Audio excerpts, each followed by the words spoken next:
On behalf of the party, I would like to warmly welcome and thank each one of you for your esteemed presence this afternoon. The purpose of today's press briefing is on just concluded Union Budget, which was presented by our Honorable Finance Minister, Srimati Nirmala Sitharaman. The focus of our press briefing will be on how the Union Budget impacts our economic decisions, with of course reference to our Northeast and Nagaland in particular. Today's program will be conducted by our most Honorable Minister Sir Jacob Zhimomi, Department for PHED and Cooperation, Government of Nagaland. But before we proceed, please allow me to introduce the members of the panel. Our sir, he needs no introduction. Our most Honorable Sir Jacob Zhimomi ji, Minister for PHED and Cooperation, Government of Nagaland. Next is Shri Shekishe Achumi, the President Dimapur District BJP. Next is Madam Tafi Snow, State Executive Member and Member of the Budget Prachar Abhiyan Committee, Nagaland. The last one on my left is Sir Zarimo Kikol, the Senior Vice President of BJP Nagaland. And I'm Mr. N. Kakuto Chishi, the Chief Spokesperson and the Convener of the Union Budget Prachar Abhiyan. To begin with, I request our Honorable Sir to please take your time. As mentioned by the moderator, I will be speaking on the Union Government's budget for 2026 and 2027, presented by the Honorable Finance Minister of India, Srimati Nirmala Sitharaman ji.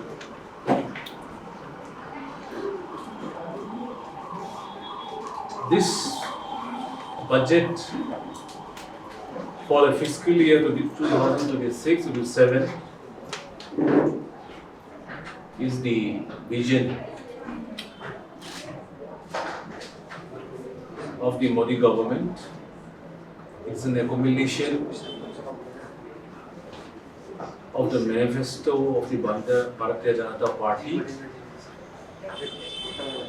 of the last 13 years under the Honorable Prime Minister Modi's government. A lot of transitional changes has been into effect without touching the fundamental foundation of the Constitution of India. However, in the best interest and in the welfare of the people of this country and the citizens of this country, government prepares the union budget for the states in the country. In the same manner, for 2026 and 2027, a budget was presented in the Parliament. This was the first budget from the Kartavya Bhavan, which is the new Parliament House, which you are all aware of it. Well, there are two very important aspects of this budget. The first aspect is that, as guided by Modi government's vision,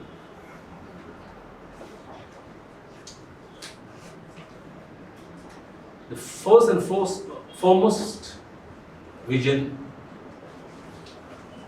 is of action over ambivalence, reform over rhetoric, and people over populism. While keeping all these principles in mind, the central theme has been the Atmanirbhar Bharat, which is a movement started by Honorable Prime Minister of India, Shri Narendra Modi, to make India economically self-reliant. We got Swaraj in 1947. Swaraj means political freedom in 1947. But for complete freedom, there was a requirement for this country to be economically self-reliant. And therefore, without economic freedom, there was no complete, comprehensive freedom. And that is how to start the Swadeshi movement, though it was started at the inception when our nation was born, it was not executed. And our country was dependent on foreign goods and services, which had a very devastating effect on our local economy, local traders, industries, and commerce. And since we were dependent on other political sovereign nation, we were economically dependent on developed economies as a third world country. Keeping all these views and experiences in mind, the incumbent government headed by Prime Minister Modi has started a movement called the Atmanirbhar Bharat. In other words, you're aware of the slogan, vocal for local. And this is going to play a primary role in shaping the economic policies of this nation. It is going to impact India's socio-political relationship as far as foreign affairs are concerned.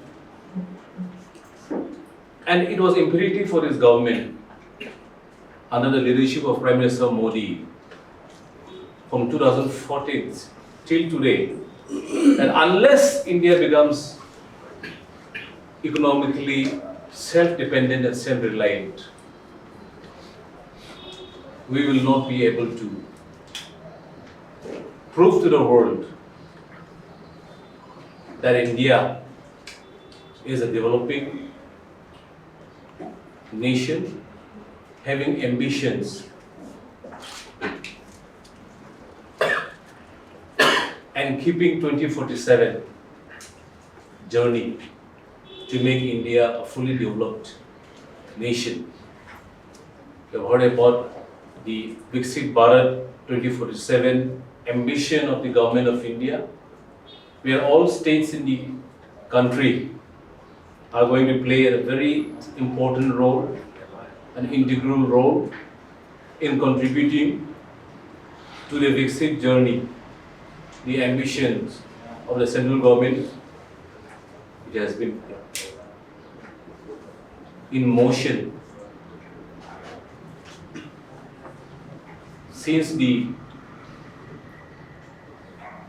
third tenure of the Prime Minister Modi's government.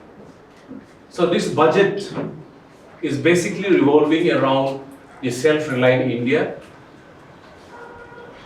A lot of booster shots have been given to MSMEs, to medium and small scale industries, to local economies, village and khadi industries boards, ULBs, and governance at the local level, that is the Panchayati Raj, where in Nagaland we call it the village council, where a women-led participation in this government is going to play a very pivotal role in shaping the design of this country as far as economic imperatives are concerned. A lot of steps have been taken in this direction.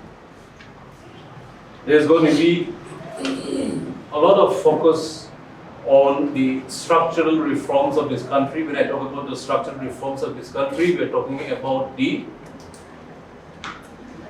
economic position of the families, of the villages, of the towns, of the GDP, of the villages. The government is going to take the micromanagement of these issues at the local level, at the lowest standpoint. That is why Prime Minister Modi is talking about, when he talk about the development processes and how everybody should be an integral part of that process. He is talking about the last man standing on the last village on Indian soil, and who is an Indian citizen, should not remain idle. And in this direction, there is a cooperative movement in this country. You are all aware of the movement, the slogan named Sahakar Se Samriddhi, which means prosperity through cooperation. And when we talk about prosperity, it's not talking about individual prosperity. Government is talking about shared prosperity.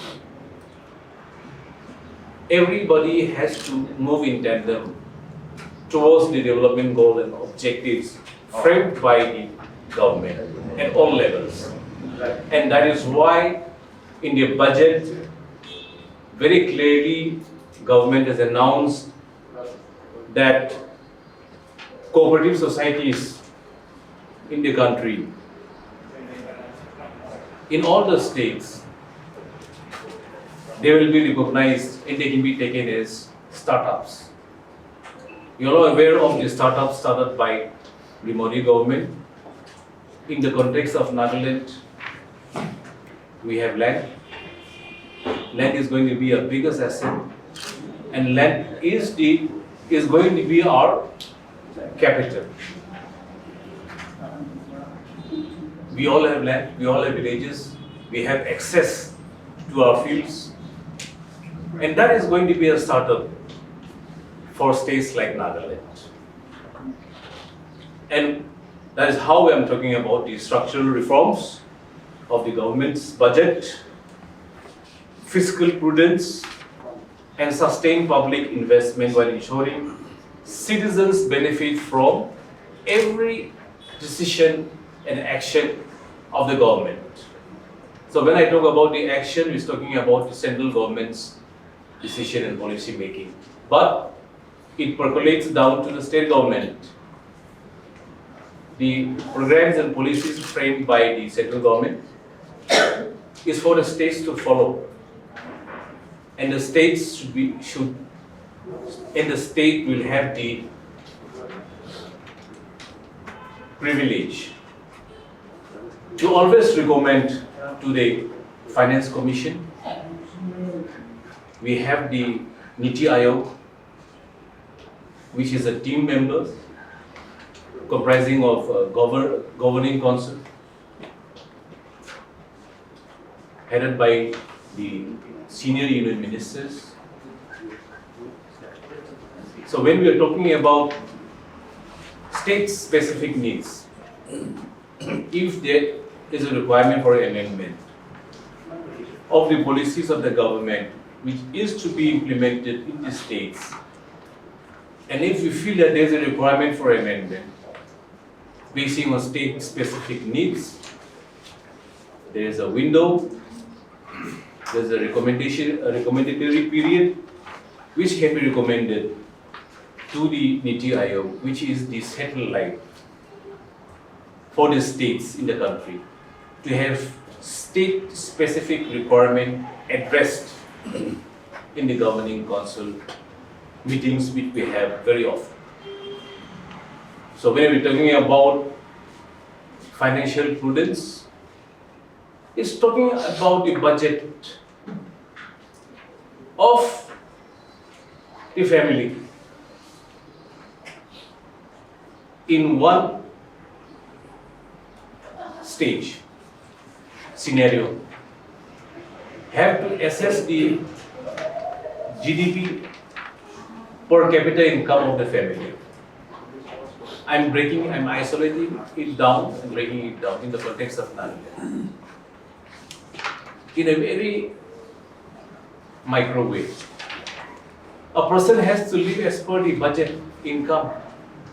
As a head of the household, he has to present a budget of the house in the family and plan accordingly. If you are earning 100 rupees, you must have security for at least 30 rupees.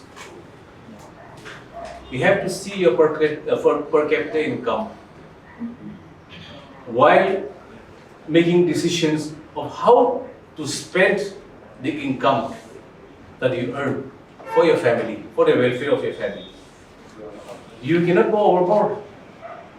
You're earning 100 rupees and you cannot make a budget to spend 200 rupees in a month for your family. That will land you in deficit. That is not economy. That is not the economy Prime Minister Modi is talking about. This budget exactly reflects those sentiments. Plan according to the budget. There has to be a security provision in your budget. And you have to have the power to spend on the earnings that we make from the services rendered to the institutions or to the government or to the private houses. So that is the budget that the government of India is talking about. We have to make provisions according to our budget. A power to spend on the money that you're earning. The trust of the market. The trust that you're going to spend. Government is trying to build a trust on the goods and services produced and manufactured in this country. That is what Atmanirbhar Bharat is going to be a central theme. That is what the government is talking about. And this budget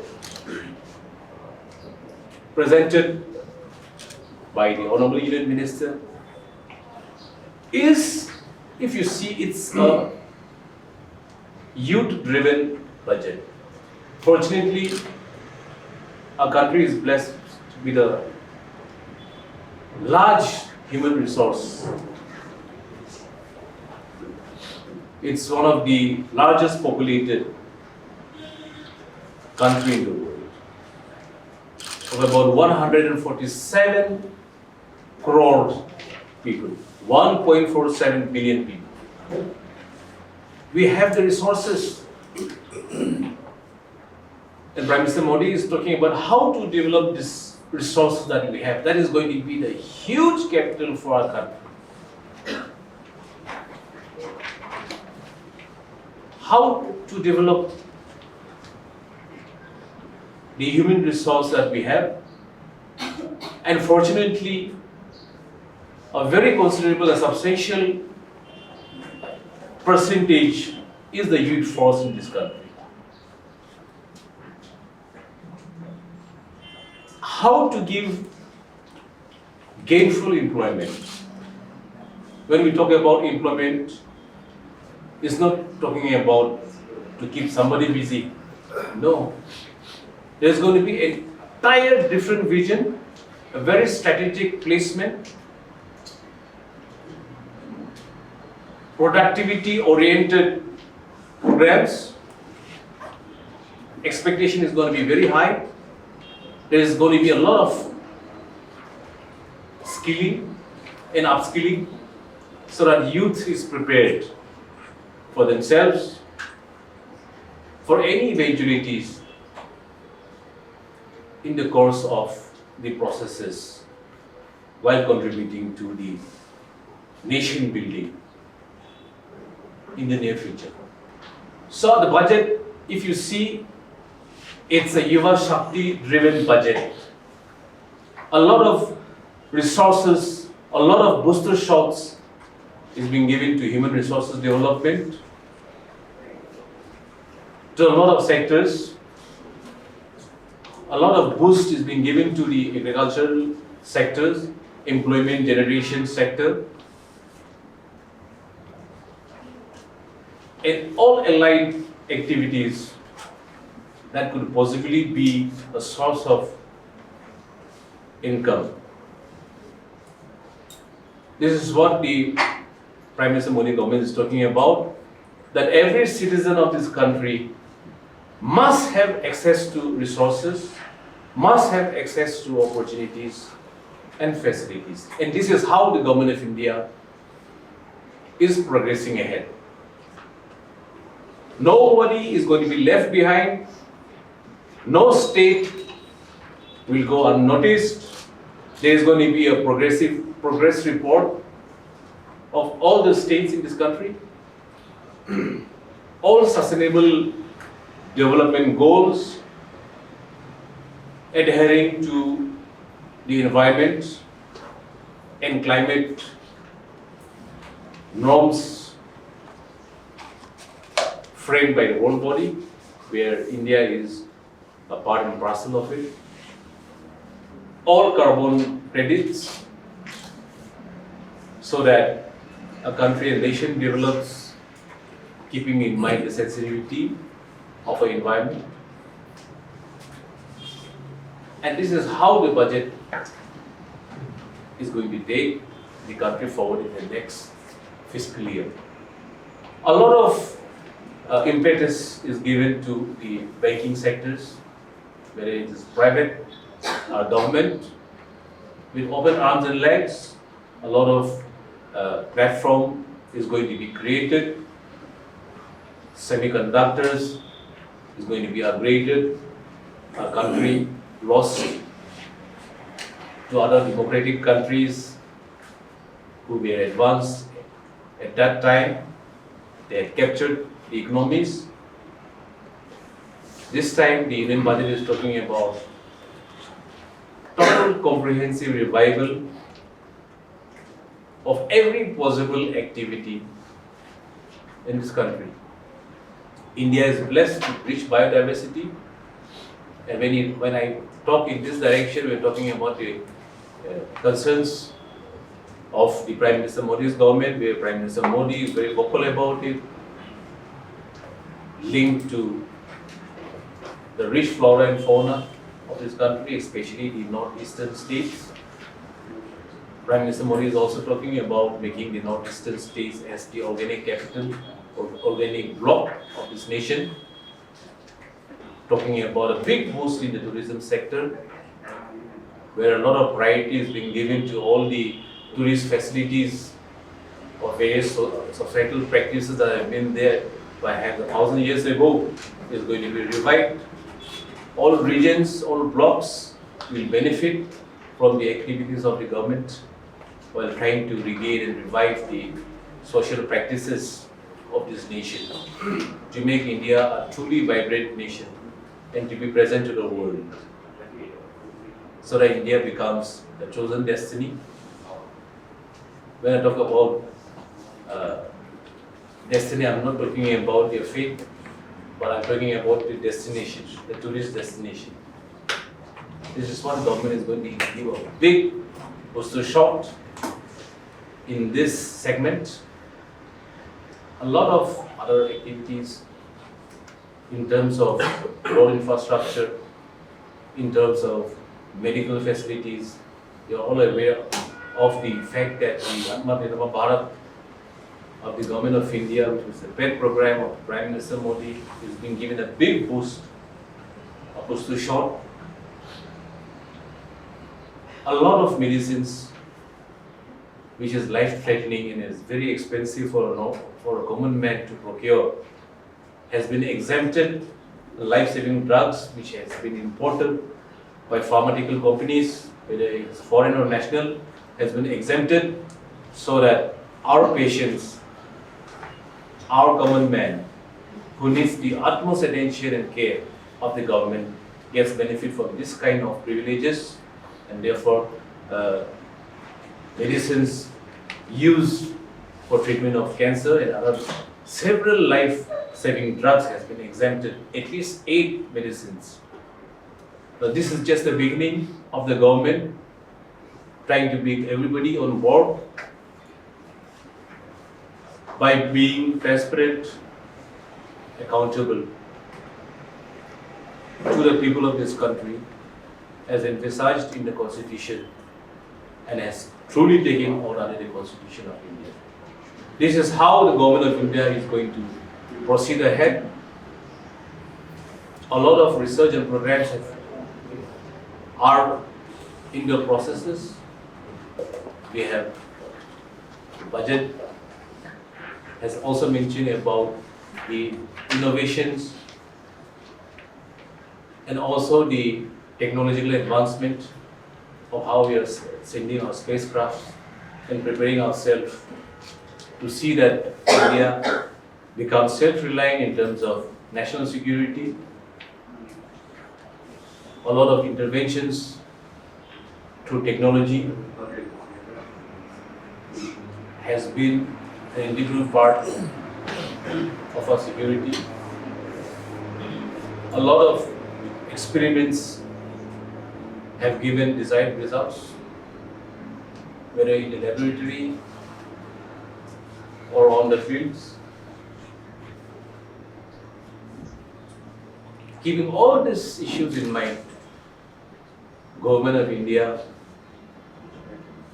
has an ambition to take this country forward under the leadership of Prime Minister Modi to propel India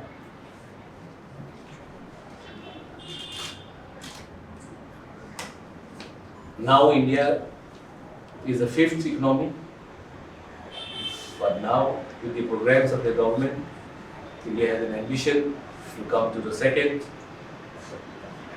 or perhaps even 4th, even 1st by 2047, which is called the Viksit Bharat 2047 program of the Government of India. Innovative ideas and activities have been at the forefront of the Modi government's policies, keeping all age groups and requirement, whether in terms of education or in sports. A lot of leverage has been given in this direction. National education policy has given productive results, which has helped even dropouts to come back to the mainstream. Government of India wants to make India a knowledge-based society and very well-informed society, and that is why that has been one of the fundamental reasons why people from diverse fields, including social organizations, are involved extensively to bring in their experiences and expertise, and as required by the institutions and colleges, these people are in the process of engagement with the government, rendering their services on need base. When you talk about the progression of the economy, if you see a large, huge monopoly over the gaming industry and institutions, designs in this sector has been controlled by bigger sovereign nations. The budget, if you see, is going to give us huge push in this sector, in the gaming sector. A lot of consolidated fund will be earmarked for the budget for the progression in this sector, in textiles, so that in case of any eventualities, the economy of the country remains balanced, normal, at all situations, so that the country is not affected by any untoward incidents in this global social participation. India cannot grow in isolation, and therefore with open arms, many decisions have been taken by Prime Minister Modi in the recent weeks. It is good for all of us, it is good for the citizens of the country who have worked outside the nation. With open arms, our country, if you see the programs of the central government, everybody can do business in India legally. And that is how a lot of agreements in the last couple of weeks have been into good progress, and thereby everybody is going to be a part of the program of the Viksit Bharat 2047 as envisaged by the government of India. If you see in that light, and this is how the budget of the government is progressing, and these are the issues I wanted to share. Some of the issues I wanted to share with the press fraternity. And state-specific requirement has been addressed in the budget, in the tourism sector, in the veterinary and animal husbandry sector, in other sectors which is required as per the recommendation of the VTIO. So I hope we make best use of the union budget and the country progresses ahead, and Nagaland also contributes to nation. So thank you all my friends for your patient hearing, and once again we look forward to meet all of you in the future. Thank you, sir. I think with this we bring to an end of our press briefing. We are very sorry we cannot take questions, but we assure you that very soon we will be having a very comprehensive press conference in the presence of our Union Minister. There you can ask a wide range of questions, and to that day we look forward. Thank you so much. That is tomorrow, so you can tell them to come. It is going to be Dimapur Monday. Monday you all can do. Yes, we will inform you later.